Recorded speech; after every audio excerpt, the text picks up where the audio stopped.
Venice, the city of love, the city of water with its intricate channels and thousand bridges, still today hides ancient traditions dating back to 13th century. We are talking about the world-famous Carnival of Venice. And of course, to live Venice like a local, you cannot miss our Carnival Mask Workshop. Let's discover it with Davide. Hello, my name is Davide and I'm one of the owners of Kamacana. It was founded in 1986 by my parents with other two colleagues.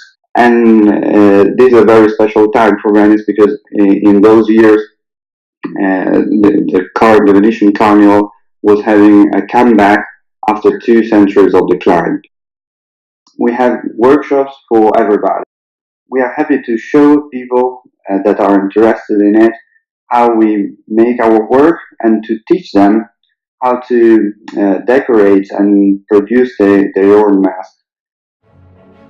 And if I meet another person with this outfit, we will just say one to the other, Buongiorno signora maschera, good morning to the mask, no matter who I am, okay? So you can imagine a city crowded with people wearing this kind of outfit for 6 months a year.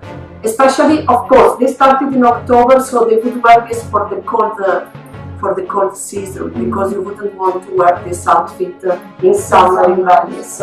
It's impossible.